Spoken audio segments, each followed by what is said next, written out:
Berlanjut ke acara selanjutnya, yakni sambutan yang kedua yang nanti akan disampaikan oleh Ketua PCNU Kota Depok. Dalam hal ini nanti akan disampaikan oleh Bapak Ustadz Haji Ahmad Solehan MSI. Kepadanya kami persilahkan. Assalamualaikum warahmatullahi wabarakatuh. Alhamdulillah. Alhamdulillahilladzi ja'alana min ahli sunnah wal jamaah. Asyhadu an la ilaha illallah wahdahu la syarikalah wa asyhadu anna Muhammadan abduhu wa rasuluh. Allahumma shalli wa sallim wa barik ala sayyidina Muhammadin wa ala alihi wa sahbihi thayyibin at-tahirin, amma ba'd. Yang kami hormati Pak Syuriah, pengurus cabang Nahdlatul Ulama Kota Depok, Mukarram Romo Ki Haji Syekh Abdul Ahmad mata'alallah bituli hayati, Wakil Rais Syuriah Ki Haji Muhammad Abdul Mujib, Ki Muhammad Khairuddin, dan semua yang hadir, Rais MWCNU Kecamatan Limo Ki Haji Abdul Rahman yang kami hormati, Ketua DMI Kota Depok Bapak Haji Eko Waludi, para pengurus DKM Masjid Al-Mutmainnah, Ustadz Haji Marjaya beserta rombongan, beserta pengurus, para asatid, para hujat, para habaib, para kiai, para ajengan yang hadir pada malam hari ini, serta jamaah pada peringatan malam Nuzulul Quran Masjid Al-Mutmainnah yang kami muliakan. Pertama, kami mewakili pengurus cabang Nahdlatul Ulama Kota Depok bersyukur pada Allah Subhanahu wa taala pada malam hari ini kita bisa bersilaturahmi dalam rangkaian safari Ramadan PCNU Kota Depok se-Kota Depok, dan ini memasuki pekan ke titik ke-8 dari 11 titik yang kami rencanakan di kecamatan-kecamatan di Kota Depok. Dan alhamdulillah di Masjid Al-Mutmainnah dirangkai dalam malam peringatan Nuzulul Quran. Mudah-mudahan kita semuanya mendapat fadl barokah dari bulan Ramadan ini, dan ini adalah memasuki awal dari malam ganjil dari 10 terakhir bulan Ramadan. Mudah-mudahan kita semuanya mendapat berkah dari malam-malam istimewa di 10 hari terakhir ini. Salawat serta salam kita aturkan kepada junjungan kita Nabi Agung Muhammad Sallallahu Alaihi Wasallam. Mudah-mudahan kita semuanya diakui sebagai umatnya dan kelak mendapatkan syafaatnya di yaumil qiyamah. Amin ya rabbal alamin. Bapak Ibu sekalian, kami tentu ingin selalu menyapa dan berkomunikasi dengan warga masyarakat Nahdlatul Ulama di Kota Depok. Dan kita tahu titik awal pergerakan Nahdlatul Ulama di Kota Depok itu adalah di Meruyung, di Masjid Al-Mutmainnah. Maka sebelum plang-plang NU di mana-mana ada, Masjid Al-Mutmainnah mengawali dengan plang masjid. Di depan itu ada pengurus ranting Nahdlatul Ulama, ranting Meruyung atau tingkat kelurahan Meruyung. Dan langsung yang melantik waktu itu Al-Mukarram, kalau kita bahasakan wali 10 ya, Kiai Haji Abdurrahman Wahid. Jadi ini kalau sampai nggak mensiarkan mengembangkan Nahdlatul Ulama, ada yang salah ini, ada yang konslet ya kan. Jadi kalau di sini kita mikot pergerakan Nahdlatul Ulama di Meruyung, karena dulu memang yang langsung saya kira Pak Ustadz Marjaya sebagai ketua DKM harus betul-betul mewarisi semangat perjuangan Nahdlatul Ulama di Kota Depok. Dan yang namanya Nahdlatul Ulama punya 3 prinsip. Ini bapak-bapak sekalian yang perlu saya sampaikan. Pertama, secara akidatan, kalau kita bicara pilar Islam itu ada 3. Yang pertama adalah iman, rukun iman. Nah, Nahdlatul Ulama secara akidah oleh ulama-ulama pendahulunya itu memilih mengikuti Asy'ariyah dan Maturidiyah. Jadi Kalau kita mengikuti akidah Ahlussunnah wal Jamaah An-Nahdiyah, kita mengikuti teologi Asy'ariyah dan Maturidiyah.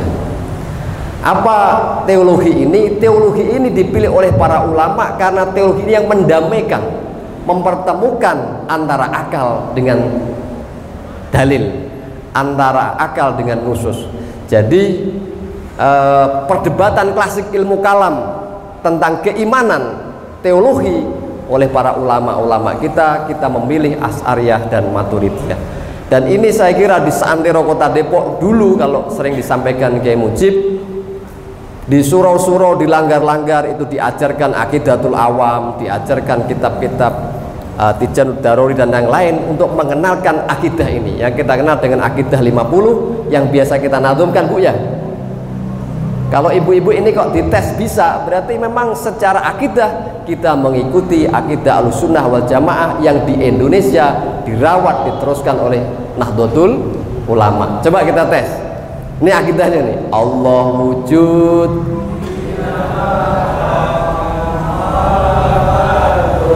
Oh enggak pati, oh ini Pak, berarti enggak terlalu nyaut ini.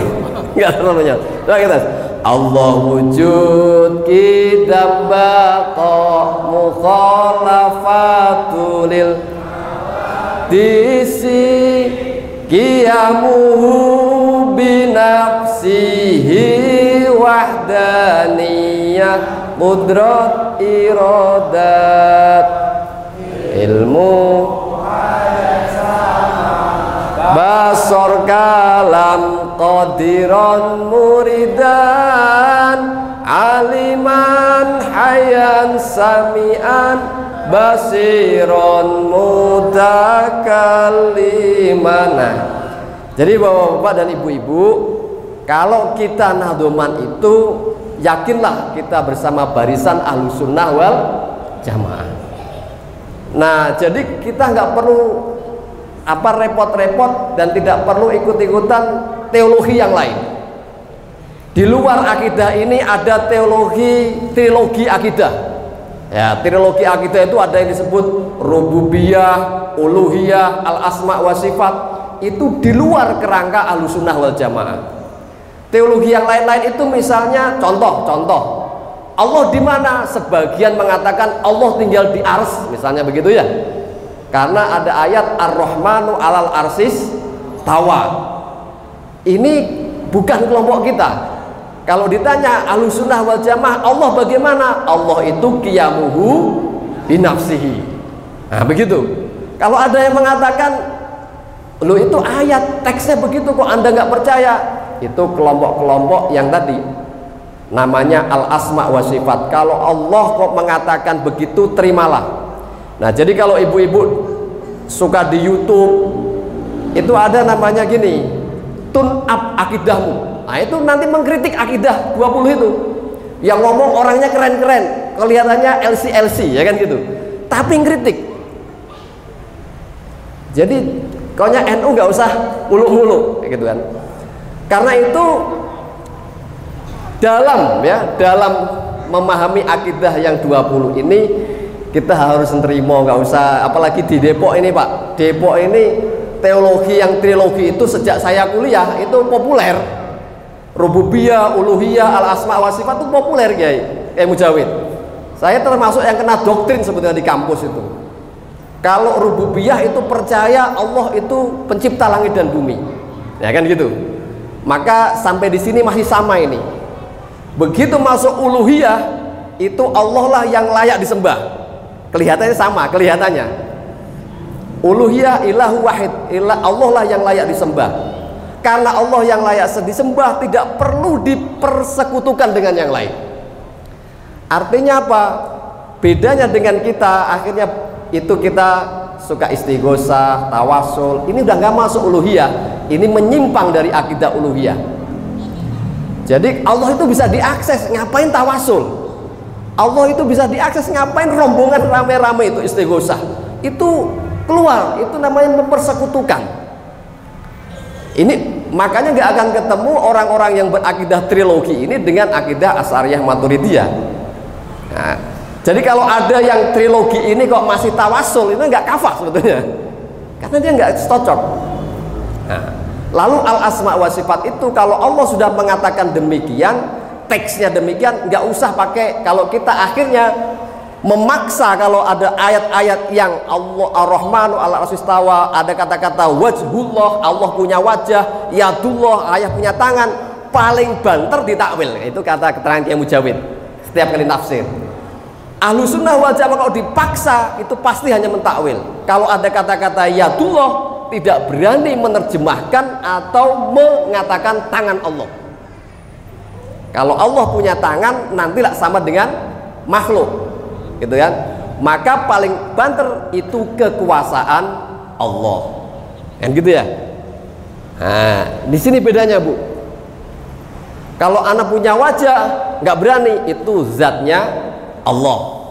Sebab tadi kalau NU Ahlussunnah mukhalafatuhu lil hawadits, gitu. Pokoknya nggak mungkin kalau ada yang sama-sama dengan makhluk mengingkari sifat 20, gitu, Bu ya. Allah boleh apa saja, bisa apa saja, tapi bisanya Allah harus mukhalafatuhu lil hawadits. Allah boleh nggak makan, Allah bisa nggak minum, Allah boleh apa saja, tapi tidak boleh yang sama dengan makhluk. Nah, gitu ya. Nah, itu yang pertama, akidahnya Asy'ariyah Maturidiyah, mendamaikan antara akal. Makanya dalilnya pasti Allah wujud itu ada dalil aklinya, ada dalil nakli. Yang kedua, ini pilar pertama adalah rukun iman. Pilar kedua Islam kita adalah apa, Bu? Rukun Islam. Ya, rukun Islam. Rukun Islam ini akhirnya kita bicara syahadat, kita bicara sholat, zakat, puasa, haji, dan itu berujung pada kaidah-kaidah hukum fikih oleh imam ulama-ulama kita mengikuti imam madhab 4, gitu ya, yakni Imam Hanafi, Imam Maliki, Imam Syafi'i, Imam Hambali. Kenapa ulama-ulama kita ini memilih yang 4 imam madhab ini? Karena beliau-beliau ini yang mampu melakukan membuat fikih yang selalu dengan kontekstual. Dia membuat hukum tidak kaku, selalu ada istinbat hukumnya, ada prosesnya. Jadi ada kontekstualisasi, tidak kaku, tidak hitam putih. Mentang-mentang zaman Rasul nggak ada terus sekarang jadi haram semua, enggak. Maka ada metodologinya, ada manhajnya, sehingga orang Ahlussunnah wal Jamaah dipastikan tidak kaku, dipastikan tidak letterlex, tidak sedikit-sedikit haram, tidak sedikit-sedikit bid'ah, tidak sedikit-sedikit nggak boleh, karena tahu metodologi. Maka di dalam Ahlussunnah wal Jamaah selalu diajarkan usul fikih, ya kan, sehingga hukum itu tidak jadi kaku. Makanya orang Ahlussunnah wal Jamaah biasanya tipologinya nggak kagetan. Tipologinya kalau ada sedikit orang yang kagetan, biasanya orang yang tidak terlalu Ahlussunnah wal Jamaah. Sedikit-sedikit nggak boleh, kaku, pandangannya keras. Karena bawaan Ahlussunnah wal Jamaah Nahdiyah itu bawaannya lentur, bawaannya enak, adaptif. Karena apa? Tadi saya sudah bilang, barokah dari adaptif yang lentur itu, Nusantara ini berubah citranya dari yang semula Hindu Buddha menjadi umat Islam. Maka sering saya katakan, barokah kita kecipratan Islam itu diantaranya adalah cara berdakwah para wali songo yang betul-betul mengikuti Rasulullah Shallallahu Alaihi Wasallam. Nah, ini selalu saya ulang. Karena apa? Karena kadang-kadang kita nih sering lupa sejarah. Jadi barokah kita nih, kalau saya sering katakan, barokah kita Islam, solehan kok kamu bisa mendapat hidayah, fadal, anugerah berupa Islam dari mana? Semata-mata kalau saya ini refleksi, karena kebetulan alhamdulillah bapak ibu saya kebetulan seorang muslim. Boh diparil, andai kata saya lahir dari keluarga yang non muslim, potensi saya menjadi Islam juga kecil. Betul nggak, Pak? Andai kata saya terlahir dari keluarga non muslim, potensi saya jadi Islam juga kecil.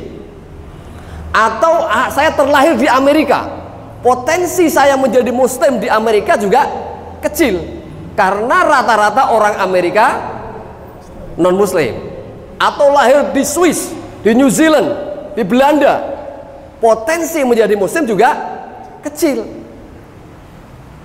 Lalu saya tanya lagi, kok bapak ibumu bisa Islam, kenapa ya Sulaiman? Ternyata mbah saya juga Islam. Mbahmu kok bisa Islam? Buyut saya Islam. Buyutmu kok bisa Islam? Canggah saya Islam. Canggahmu kok bisa Islam? Dadak wareng saya Islam. Dadak warengmu kok Islam? Ternyata diurut-urut itu berkah dari perjuangan para wali songo. Para wali songo lah yang membalikkan Nusantara ini dengan caranya masing-masing, dengan ijtihadnya masing-masing, sehingga orang yang semulanya itu berakidah Hindu Buddha itu berubah menjadi wajah Islam.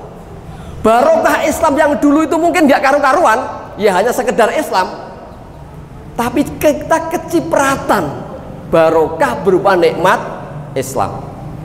Loh, ini kan luar biasa. Wali-wali itu dulu betul-betul investasi yang tiada hira. Sekarang ada temannya Gus Yahya di PBNU, namanya Holland Taylor. Holland Taylor itu sekarang menjadi aktivis untuk menemani Gus Yahya kemana-mana di luar negeri. Proses Islamnya Pak, itu hampir 25 tahun untuk menjadi muslim. Sejak zaman Gus Dur berteman, sudah diskusi tentang keislaman. Kita mengikuti itu. Dia pengusaha apa namanya itu, Indosat gitu lah Pak, sejenis Telkomsel gitu, usaha begitu. Pengusaha ketemu sama Gus Dur, diskusi terus sampai Gus Dur meninggal belum mampu Islam Pak. Berdiskusi lanjutan dengan Gus Mus. Wah, itu kalau bicara wali songo, bicara tentang nilai-nilai Islam udah fasih, tapi belum mampu Islam. Akhirnya 2018 baru masuk Islam. Bagaimana sulitnya orang untuk terbuka hidayah. Lah kita ini barokatan dari wali songo dulu itu yang mengislamkan Nusantara. Kita nggak perlu perjuangan repot-repot, sudah dapat fadl, anugerah yang oleh para mubalik kita selalu sebut dengan nikmat yang paling nikmat, anugerah paling anugerah berupa nikmat Islam. Maka kadang-kadang saya itu bingung kalau ada kelompok yang anti wali songo, ada kelompok yang mempertanyakan perang wali songo. Itu orang yang ada. Bagaimana dia dapat barokah Islam itu dari para pejuang pendahulu, tapi dengan enteng wali songo nggak pernah ngambil di antara itu kan ada, nggak punya akhlak. Oh, kita ini kalau mau jujur Pak, jujur dakwah, berapa yang sudah kita Islamkan? Kita ini misalnya refleksi sebagai pejuang Islam, berapa yang sudah kita Islamkan? Saya kebetulan hanya beberapa yang sering tanya, dan akhirnya beberapa masyarakat kan itu merasa yang proses betul-betul tidak banyak. Itu pun kira-kira hanya prosesnya 30% melengkapi. Tapi yang betul-betul kita ini, karena sikap kita, perilaku kita, akhlak kita, sehingga orang yang semula tidak di jalan Allah, wah, karena melihat Kiai Mujawid ini, Masya Allah, dalam dakwah masyarakatnya terbuka hatinya, hidayah akhirnya datang ke Ustaz Mujawid. Islamkan saya Kiai Mujawid, berkat barokah akhlaknya, berkat barokah kepeduliannya. Inilah yang namanya dakwah, dan itu betul-betul dipraktekkan oleh dulu para ulama. Nah, kalau sekarang ini sedikit-sedikit orang yang sudah Islam kadang-kadang dikafirkan Pak. Sudah syahadat, sudah Islam, gara-gara beda kata itu dianggap bid'ah, dianggap tidak begitu Islam. Nah ini. Nah, itu yang kedua ya. Jadi kita nggak akan kita. Dan yang terakhir, secara ihsan, perilaku tasawuf, ilmu mengikuti Imam Junaid Al-Baghdadi dan Imam Ghazali. Ini adalah perilaku di tasawuf ini, ilmu mendamaikan antara syariat dengan ma'rifat. Jadi kalau sudah melakukan ma'rifat enggak syariat, itu enggak ada. Di ilmu orang-orang yang ma'rifat juga tetap menjalankan syariat, mempertemukan antara syariat dan hakikat. Nah, jadi Bapak Ibu sekalian, kalau kata Gus Bahak ini, saya kutip Gus Bahak, kebenaran itu tetap pada akhirnya tetap benar. Makanya Ahlussunnah wal Jamaah nggak usah kenceng-kencengan, karena itu fakta kebenaran. Ibarat kata 2 tambah mengatakan pelacur, penjudi, orang benar, kiai, mubalek, pelajar, mengatakan 2 tambah 2 4. Hakikatan ahlu sunnah wal jamaah kata Gus Bab begitu, kebenaran. Jadi kalau kita insya Allah bersama Nahdlatul Ulama, ahlu sunnah wal jamaah, saya kutip Gus Bab, insya Allah itu suatu kebenaran. Jadi insya Allah Bapak mudah-mudahan ikhlas bersama Nahdlatul Ulama. Ikhlas Pak ya? Ikhlas ya Pak? Nahdlatul Ulama insya Allah bersama-sama kita belajar untuk memperbaiki diri kita. Ikhlas Pak? Ikhlas ya? Nih kata wasi alladzina taqaw rabbahum ilal jannati sumaro. Jadi nanti kita masuk surga itu rombongan. Nah, kalau kita jelas rombongannya bahaya, betul kan? Karena banyak yang pura-pura rombongan atau tidak bisa dikategorikan rombongan. Nah, yang asli rombongan betul-betul terkategori rombongan, ciri-ciri rombongannya jelas, pemimpin ulamanya jelas, min auliyaillah, itu Nahdlatul Ulama. Jangan tertipu yang seolah-olah rombongan, bahaya, ngeri. Nah, tapi kalau bersama Nahdlatul Ulama, wis jelas pendirinya aja Hadratus Syekh, hafal Quran, hafal kutubus sittah, orang masyhur digelar Hadratus Syekh. Kalau beliau fatwa semua rapi urusan. Ini nggak usah ragu.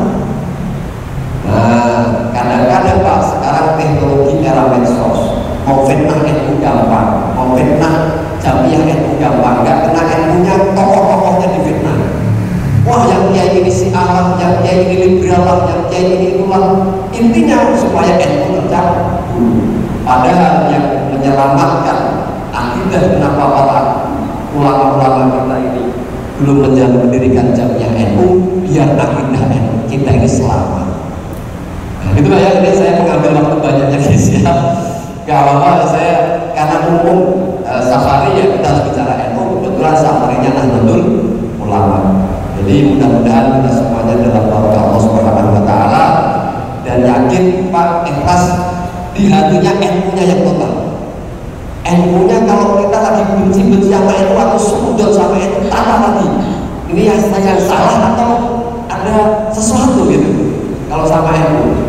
Karena kata Kiai As'ad Samsul Arifin dalam testimoninya, begitu yang pertama ngasih taubat ke Hadratus Syekh, yang pertama ngasih taubat dari Bangkalan ke Jombang, sepanjang Bangkalan Jombang, kalau yang senang, wah ini santri kebetulan bawa tongkat, kalau yang senang orang gila, orang masih muda bawa tongkat. Dan yang kedua dipanggil lagi sama Hadratus Kiai Khalil Bangkalan mengasih tasbih, bunyinya ya Jabar ya Muhammad. Sama Kiai Khalid dikalungkan ke Kiai As'ad, dibawa sepanjang jalan menuju Jombang, juga sama katanya. Kata Kiai As'ad dalam testimoninya, orang mengatakan saya gila dengan tasbih. Ini orang gila kemarin yang bawa tongkat. Begitu sampai ke Hadratus Syekh, disampaikan ini dari Hadratus Syekh, ini dari Kiai Khalil Bangkalan. Apa kata beliau? Ya Jabbar ya Muhammad. Sultan Kiai Syekh Hasyim Asy'ari mengatakan, barang siapa nanti yang berani-berani sama jamiah Nahdlatul Ulama akan hancur, akan gagal begitunya. Wah, sama Nahdlatul Ulama. Dan itu meskipun mau diakui apa enggak, orang-orang kelompok-kelompok yang berani-berani secara mendolimi Nahdlatul Ulama kita buktikan. Itu jelas yang istiqoroh. Masa ada yang berani mengatakan Kiai Khalil Bangkalan orang cemen-cemen, orang yang wali? Nggak ada. Orang sekarang juga masih masuk. Masa mengatakan Kiai Hasyim Asy'ari bukan cemen, bukan aulia? Nggak mungkin. Jadi kalau kita hari ini kok punya firasat nggak enak sama Nahdlatul Ulama, kita yang harus menata badan kita sendiri. Kita yang harus refleksi terhadap diri kita sendiri. Demikian kami mohon maaf atas segala khilaf. Mudah-mudahan semuanya dapat barokah dan fadl ridho dari Allah Subhanahu wa taala, dan mudah-mudahan kita dapat barokah dari Ramadan ini untuk meningkatkan kualitas iman dan takwa kita yang insya Allah kita dapatkan malam Lailatul Qadar. Amin ya rabbal alamin. Ihdinas siratal mustaqim. Wa'alaikum warahmatullahi wabarakatuh. Assalamualaikum warahmatullahi wabarakatuh. Terima kasih kami ucapkan kepada Bapak Haji Ahmad Solehan MSI yang telah memberikan kata sambutannya. Salatullah salamullah ala Taha Rasul